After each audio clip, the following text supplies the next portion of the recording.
자, 그러면 11.8에 랩에 나와 있는 코드 실습을 하겠습니다.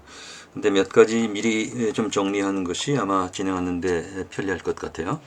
자, 먼저 데이터셋에 대한 것입니다. 우리 교재에서 진행하는 코드에서는 세 개의 코드를 이용하고 있는데요. 첫 번째가 브레인 캔서 데이터입니다. 그래서 88명의 뇌암 환자 생존 분석을 위한 실제 임상 데이터인데 대부분은 그 하이그레이드 글리오마 그 고등급 교종에 대한 것입니다. 일부는 사망 사건이 발생을 했고 일부는 센서드 처리가 된 그런 데이터인데 변수명은 여기 지금 몇 가지를 정리해 봤습니다. 그래서 타임 스테이터스, 그 다음에 성별, 에이지 등등의 데이터 이것들을 가지고 생존 분석을 하는 것이고요. 두 번째 데이터는 퍼블리케이션 데이터입니다. 그래서 연구자가 첫 논문을 출판할 때까지 어느 정도의 시간이 걸리느냐. 그래서 time to event인데 여기서는 time to publication을 분석하는 것입니다. 그래서 얼마나 빨리 이 첫 논문이 출판되느냐인데 출판 전까지의 기간은 생존 기간이 될 것이고 실제 출판하는 시점 이것이 이제 이벤트로 간주가 됩니다. 그리고 이제 여기에 관련된 피처 변수로서는 타임, 스테이터스 등등이 있고요. 특히 이제 재미있는 것이 그 멘터 퍼브, 그래서 지도교수의 이전 출판수 이런 것들이 함께 포함되어 있고 일부는 라이트 센서드로요. 연구가 종료되는 시점까지 논문을 내지 못한 경우도 포함되어 있습니다. 자, 그러면 세 번째 데이터는 콜센터 데이터인데 콜센터에 전화한 2,000명 고객의 대기 시간에 대한 것이고 이 데이터는 이제 시뮬레이션 데이터입니다. 그리고 센서링 부분이 포함되어 있어서 신세틱 데이터를 생성시키는 그런 것들도 코드로 구현이 되어 있습니다. 코베리어트는 이제 3개의 코베리어트가 제시되어 있는데 오퍼레이터 숫자입니다. 그 다음에 센터인데 이 센터 변수의 레벨은 A, B, C 3개가 있습니다. 그리고 time of day, 즉 어느 요일이냐 하는 것이 있고요. 이걸 가지고 얼마나 잘 콜 테이킹이 되어 있느냐 또는 받지 못하고 종료된 그런 데이터가 있느냐이죠. 그래서 여기 지금 코베리어트 테이블을 보시면은 오퍼레이터가 있고 센터 그 다음에 time of event, time of month 뭐 이런 것들이 나와 있고요. 이런 데이터를 생성할 때의 코에피션트도 제시가 되어 있습니다. 전체적으로 봐서는 파이썬에서 이용할 수 있는 서바이벌 어널리시스용 패키지에는 라이프라인즈, 그 다음에 사이킷 서바이벌, 파이콕스, 그 다음에 스탯 모델에서도 일부 그런 기능들이 있습니다. 그래서 이런 것들이 가능한데 그 중에 이제 라이프라인즈를 이용하고 있죠. 라이프라인즈에 대해서는 뭐 사이트에 도큐멘테이션이 있으니까 그걸 읽어보면 되지만 몇 가지 중요한 사항만 좀 살펴보면 그 모델 피팅시키는 피터 클래스가 몇 개 있는데 관련해서 non parametric 관련해서는 카플란 마이어 피터가 있고 그다음에 넬슨 알렌 피터 그 밖에도 브레슬로우 플레밍 해링턴 피터 뭐 이런 것들이 있습니다. 그 다음에 세미 파라메트릭 관련해서는 콕스 pH 피터가 있고 그 다음에 콕스 타임 베링 피터가 있습니다. 관련해서는 몇 가지 우리 이 슬라이드 진행하면서도 언급이 된 바가 있죠.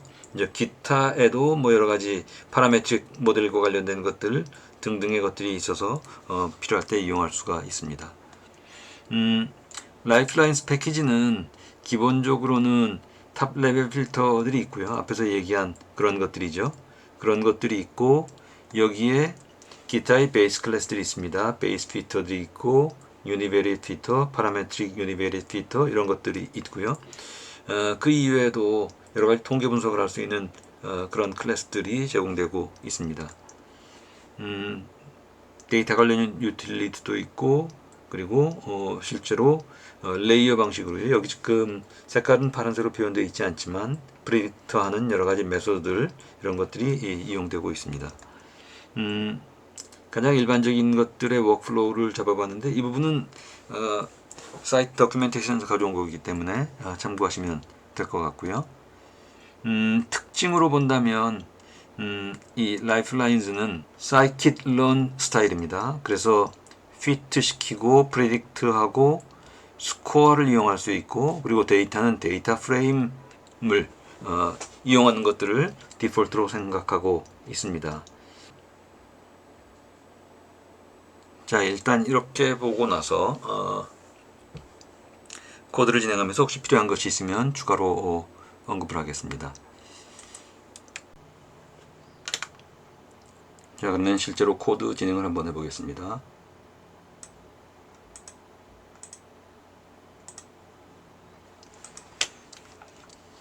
자, 먼저 필요한 라이브러리를 임포트 합니다. 자, 첫 번째 셀에서의 라이브러리 임포트는 우리가 쭉 해왔던 그런 내용들입니다. 자, 두 번째 라이플라인즈에서 임포트한 것인데, 라이플라인즈 패키지에서 카플란 마이어 필터, 콕스 ph 필터, 그 다음에 로그랭크 테스트, 멀티베리어트 로그랭크 테스트, 뭐 이런 것들을 우리가 이용할 겁니다. 자, 그 다음에 뒷부분에 와서 이제 시뮬레이션 위에서 심타임 뭐 이런 것들도 헬퍼 펑션으로 우리가 이용하겠습니다. 자, 그리고 브레인 캔서 데이터를 로드 시킵니다. 브레인 캔서는 이미 이 ISLP 패키지에 있기 때문에 그것들을 우리가 이용하는 것이고요. 그 안에 보면은 이렇게 성별, 다이그노시스, 그다음에 로케이션, KI 뭐 이런 것들이 이 컬럼으로 잡혀 있는 것들을 볼 수가 있습니다. 이들 각각 뒤에서 여러 가지로 우리가 사용하게 되겠죠. 자, 이들 중에서 성별에 대한 밸류 카운트를 보니까 지금 현재 가지고 있는 데이터는 피메일이 45, 메일이 43인 것들을 알 수가 있습니다. 다이그노스로 보니까 메닌기오마, 그러니까 수막종이죠. 그 다음에 HG 글리오마, 하이그레이드 글리오마입니다. 아더, 그 다음에 로그레이드 글리오마, 뭐 이런 것들이 컬럼으로 잡혀 있는 것들을 볼 수가 있습니다. 스테이터스는 0번 스테이터스요. 즉 센서드가 0번으로 잡혀 있습니다. 그래서 센서드가 53개, 그 다음에 이벤트가 발생된 1번 스테이터스가 35개로 나와 있는 걸 볼 수가 있습니다.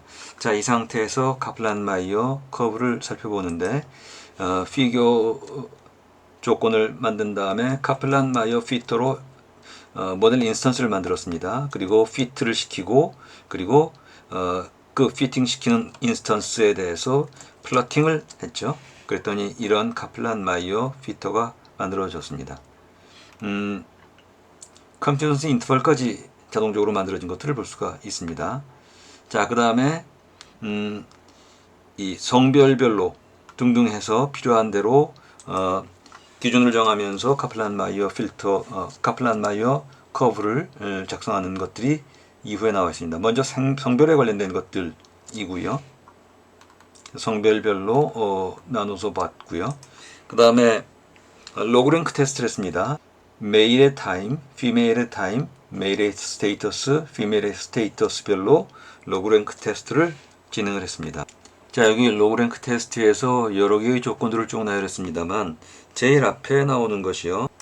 이것이 이벤트 타임입니다. 그리고 그 이후의 것들은 이와 관련된 센서링 인디케이터를 표시하고 있습니다. 자, 그리고 T0가 마이너스 1이라는 얘기는 특별한 컷오프 밸류가 설정되어 있지 않고 전체 레인지를 대상으로 한다는 것이고, 카이스퀘어를 기준으로 해서 자유도 1일 때 로그랭크 테스트를 하니까 테스트 스태티스틱이 0과 1.44가 나왔으나, 즉 관측된 디퍼런스 값의 검정 통계량이 1.44가 나왔으나 p-value가 0.23인 것으로 보아서 통계적으로 유의한 차이가 있다고 판단할 수가 없다. 별 차이가 없다. 뭐 이런 결론인 것을 우리가 알 수가 있습니다. 자, 그 다음에 우리의 관심이 대상이 되는 컬럼만을 추출해서 그것만을 중심으로 살펴보겠다는 그런 작업이 이후에 진행이 됩니다. 그래서 쇼텐드로요. 콕스 ph 피터를 콕스 ph라고 일단 에일리어스를 잡았습니다. 그래 놓고 데이터에서는 브레인 캔서 데이터에서 타임과 스테이터스와 섹스만을 갖는 그런 데이터를 섹스 언더 df라고 봤고요. 그리고 모델 스페시피케이션을 만들었습니다. 자, 그리고 나서 우리 콕스 pf 만든 것에 대해서 해당되는 모델 df로 피팅을 시켰고요. 그 결과를 살펴보고자 했습니다. 자, 여기서 코이프, 즉 개수죠. 모델 코이피션트는 0.42 0.407이 나왔는데 이건 결국 베타 오브 섹스 성별에 따른 분석 결과의 계수값이라고 할 수가 있을 겁니다. 그리고 스탠다드 에러이고요. 표준 오차가 0.3이 나왔고 p-value가 0.23. 여기서 p-value 0.23이 나온 것은 앞에 잠깐 언급했던 와일드 통계량에 의한 것입니다. 즉 스탠다드 에러분의 베타 헤트의 제곱값이고요. 이것이 자유도 1에 카이스퀘어 분포를 한다는 것이 귀무가설이고 이에 대한 평가라는 것입니다. 그런데 0.23이 나온 것으로 봐서 그런 귀무가설을 리젝트 할 수 없다. 즉 주어진 샘플 데이터에서 해저드, 즉 서바이벌이 남녀 간의 차이가 있다고 볼 수가 없다. 별 차이가 없다. 뭐 이런 것들을 우리가 알 수가 있습니다. 참고로 보면 여기서 지금 SE의 코에피션트 0.34가 나왔죠. 0.34가 나왔다는 얘기는 자연 로그 2의 0.34 승이요. 만큼 아마 1점 몇이 될 텐데 그런 정도의 해저드 레이쇼가 계산된 것을 우리가 확인할 수도 있습니다.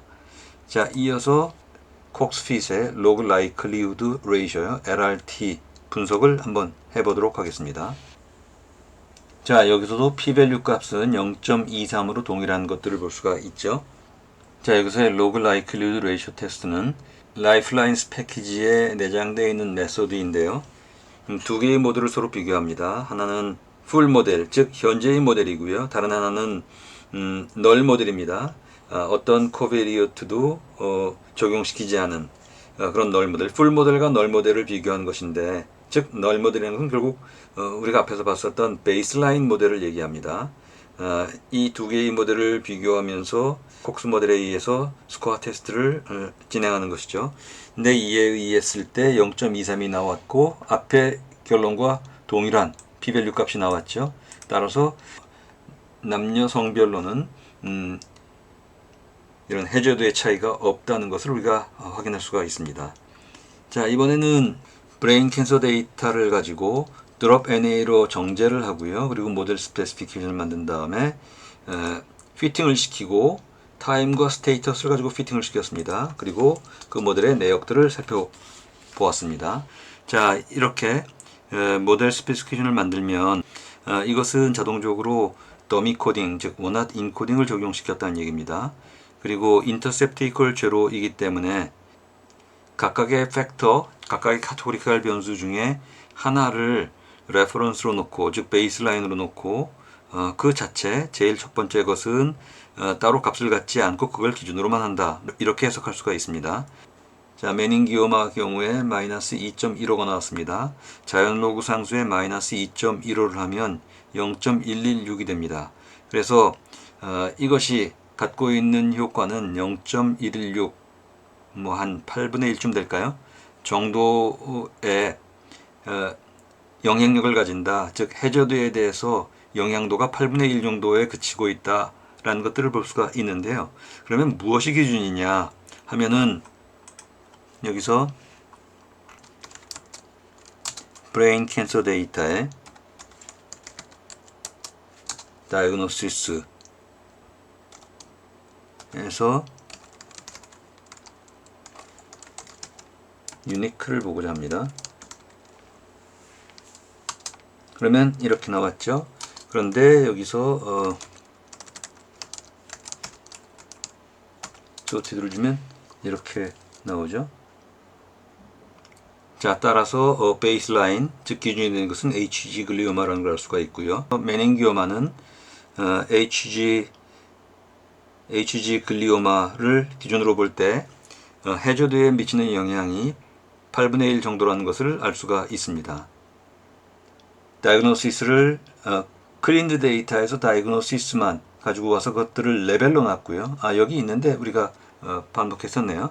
자, 그리고 난 다음에 레프리젠테이션에서 레프리젠터티브 함수를 만들었는데 시리즈의 D타입이 카테고리스라면 모두 값을 가지고 오고 그렇지 않다면 평균 값을 가지고 오는 방식으로 representative 함수를 만들었습니다. 그런 다음에 그 클린드 데이터에 representative 함수를 횡으로 horizontally 적용을 해서 모델 데이터를 만들었죠. 여기서 이 작업을 하고 아예 모델 데이터까지 한번 보도록 하죠.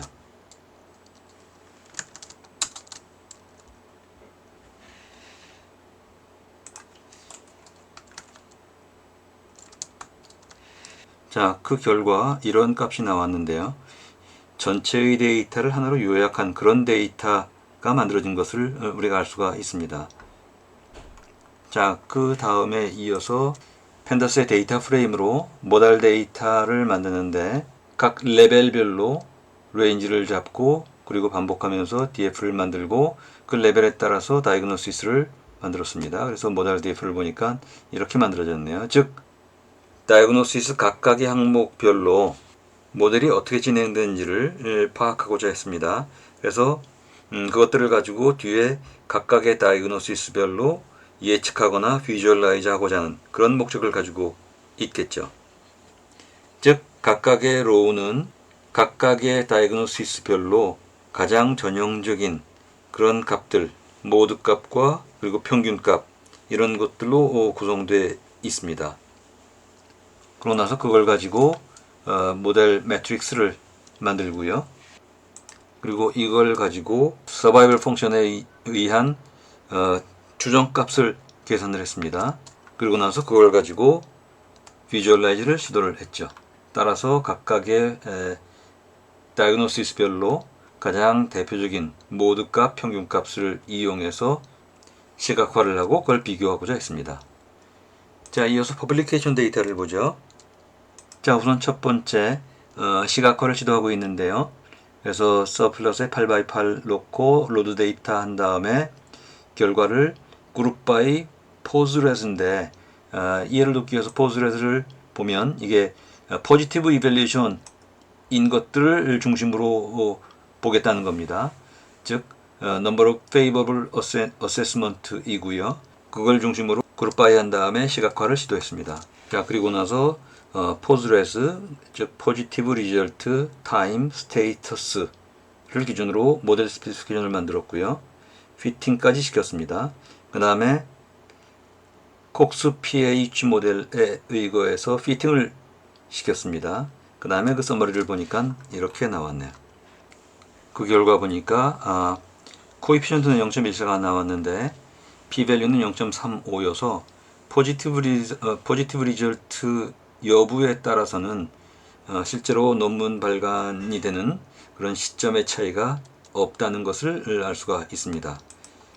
자, 그 다음에는 다른 프레딕터를 적용시키고자 했습니다. 타임과 스테이터스를 기준으로 피팅을 시켜보니까 이렇게 나왔습니다. 자, 여기서는 보시다시피 퍼블리케이션 데이터에서 컬럼스 드롭 했습니다. 그래서 미케닉 MECH 컬럼을 드롭을 시키고 그러고 나서 그 퍼블리케이션 데이터에 대해서 타임과 스테이터스만을 가지고 피팅을 시켰습니다. 그 결과가 나와 있는데요. 사뭇 결과가 달라지죠. MECH는 미케니스틱 필드인데요.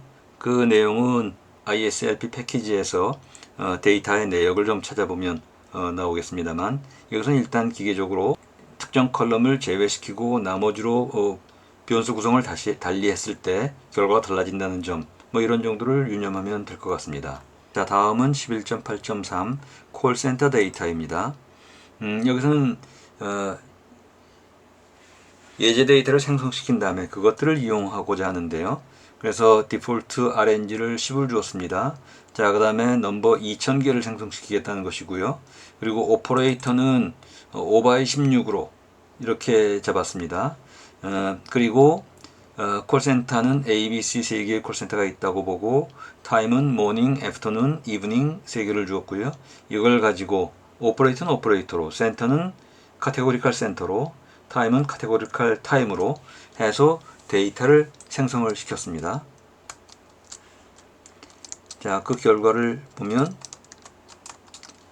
이런 결과가 나왔죠. 그래서 2000개의 3개의 컬럼 이런 데이터를 생성시켰고요. 이걸 가지고 모델 스페시피케이션을 만들고 그리고 피팅까지 시켰습니다. 그래서 나온 데이터를 보니까 이런 데이터가 나왔죠. 이런 것이 2000개가 있죠. 자, 이 상태에서 해저드 펑션을 위한 코에피션트를 지정을 했습니다. 이거는 지금 콜센터별로요. 콜센터가 5 x 16이었죠. 그래서 콜센터가 5개가 있는데 콜센터별로 지금 베타 개수값을 일단 인위적으로 주었습니다. 그리고 이걸 기준으로 해저드 계산을 했죠. 자, 그리고 해저드가 나오면 그 다음에 큐뮬레이티브 해저드는 우리가 공식에서 바로 구할 수가 있습니다. 자, 그리고 이렇게 생성된 데이터들을 가지고 그 다음에 콕스 pH 모델을 생성하고자 했습니다. 그래서 이때 simtime을 이용을 했는데요. 자, 그래서 simtime은 ISP 패키지에서 서바이벌 모듈인가요? 여기에서 제공되고 있는 헬퍼 펑션입니다. 그런데 지금 뭐 어차피 시뮬레이션 데이터를 만드는 과정입니다만 이해를 돕기 위해서 제가 장표를 하나 만들어 봤습니다. 그래서 simtime은 큐 해저드와 리니어 프리딕터 우리가 앞에서 이타 계산을 했었습니다. 이걸 통해서 각각의 인디비주얼이 각 인디비주얼의 이벤트 타임을 이런 함수로요. 이 함수는 우리가 앞에서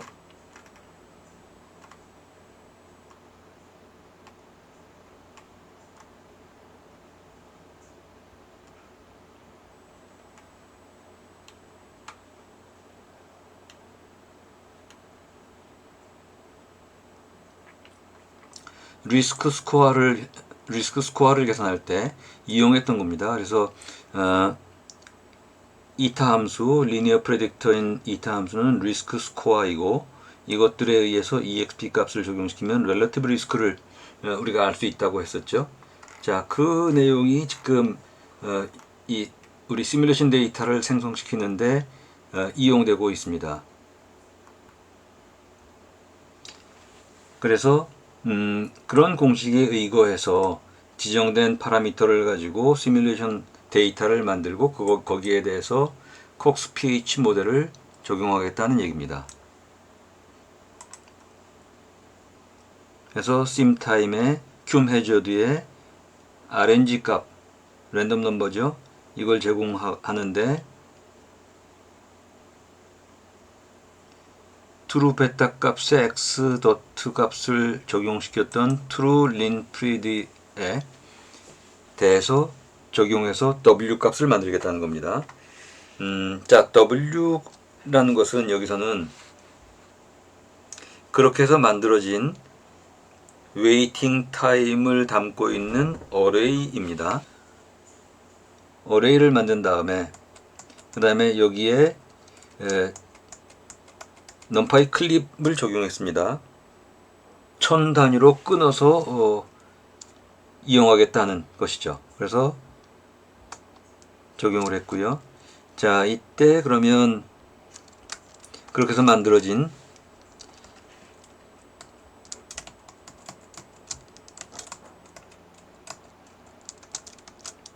D 웨이트 값이 어떤 값인지를 한번 보죠.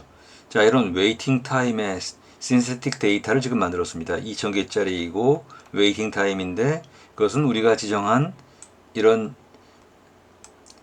트루 베타 값을 중심으로 하되 여기에 큐뮬레이티브 해저드에 의한 지정된 리스크 스코어를 반영한 웨이트 타임의 데이터를 만들겠다는 것이죠. 자, 그리고 여기다가 센서링을 적용했습니다. 센서링은 90%대 10%. 자, 여기서 90%가 콜센터에서 문의가 왔을 때 정상적으로 이 오퍼레이터와 대화를 나눈 것이고 10%는 오퍼레이터가 받기 전에 전화가 끊어져서 즉 페일된 그런 데이터라고 볼 수가 있습니다. 그런 데이터입니다. 그래서 그 데이터를 보니까 이렇게 만들어졌죠. 자, 이렇게 만들어진 것들 failed 데이터입니다. 랜덤하지만 일정한 확률을 가지는 그런 센스 데이터를 만들었습니다. 자, 그래서 그것들의 평균을 보니까 90.75% 우리가 지정한 90%에 근접한 그런 데이터인 것들을 볼 수가 있습니다. 자, 그리고 그 다음에 이것들에 의해서 센터별로 스트래티파이해서 센터별로 나누어서 시각화를 시도했습니다. 자, 그랬더니 센터별로 콜 테이크한 그 내역들이 나와 있고요. 자, 이번에는 시간별로 시각화를 했습니다. 자, 그리고 이번에는 로그랭크 테스트를 하기 위해서 멀티베리어트 로그랭크 테스트를 시도를 했습니다. 자, 그 결과가 지금 0.005 이하로 나와 있고요. 이때 타임의 효과, 각 타임별로 효과를 보니까 이것 역시 서로 다른 유의한 차별점이 차이가 있다는 것들을 확인할 수가 있습니다. 자, 그 다음에 콜센터별로 로그 라이클리후드 레이쇼 테스트를 시도를 했고요. 이것에 따라서 또 이것도 역시 p-밸류가 0.005 이하로 나왔습니다. 자, 다시 타임별로 진행을 해보니까 이렇게 나왔는데 타임별로도 유의한 차이가 있는 것들을 확인할 수가 있었습니다. 자, 끝으로 지금 이렇게 만든 데이터에 대해서 콕스 프로포셔널 해저드 모델을 적용시키고자 했습니다. 그래서 먼저 모델 스페시피케이션을 만든 다음에 피트를 시키는데 각각 아규먼트는 x, wait time, failed를 지정을 했고요. 이걸 가지고 적용시킨 결과를 보니까 이런 결과가 나왔습니다.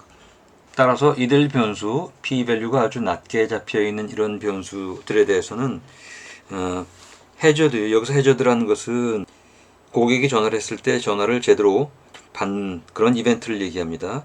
이런 이벤트가 이들 값에 대해서는 그 변수의 수가 증가되면 콜 테이킹이 그 걸려온 전화를 제 시간에 받는 율이 늘어날 것이라는 것들을 통계적으로 확인할 수가 있습니다. 대부분의 것들이 예컨대 센터 C를 제외한 나머지 것들이 p-밸류가 0.05 이하인 것들을 볼 수가 있고요. 오퍼레이터 경우에 지금 코에피션트가 0.043이 나왔습니다. 2에 0.043 제곱을 하면 그러면 2에 2.8이고 약 결과값이 1.04가 나옵니다. 그 얘기는 오퍼레이터 한 명을 추가할 때마다 콜 테이킹이 0.04니까요. 1.04니까요. 4.5% 정도가 증가할 것이다.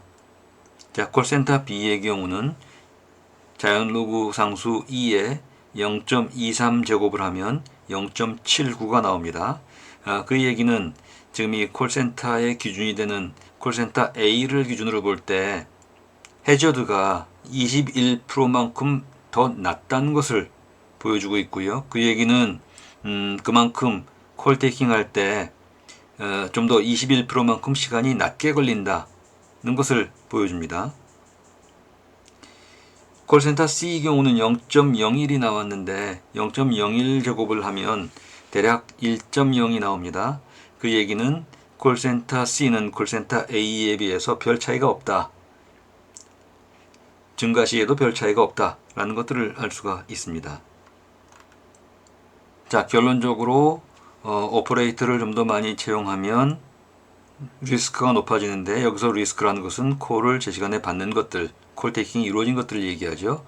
그래서 좀 더 빠른 시간 내에 받을 수 있다는 것이 통계적으로 확인이 되고 센터 B 경우는 리스크가 낮습니다. 즉 콜을 받는데 더 많은 시간이 걸린다는 얘기죠. 20%였었나요? 자, 그 다음에 센터 C는 A와 거의 비슷하고 모닝 경우는 애프터눈 기준치가 되는 애프터눈에 비해서 리스크가 낮습니다. 콜 테이킹이 좀 늦게 이루어질 것이고요.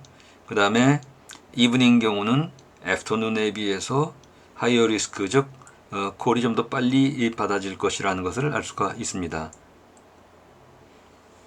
자, 결국 이 모델을 통해서 각각의 팩터들이 변함에 따라서 순간 해저드요, 인스탄테이니어스 해저드가 어떻게 바뀔지,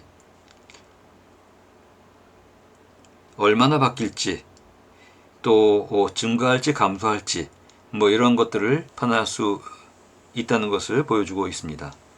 자, 이상으로 랩 실습을 마치도록 하겠습니다.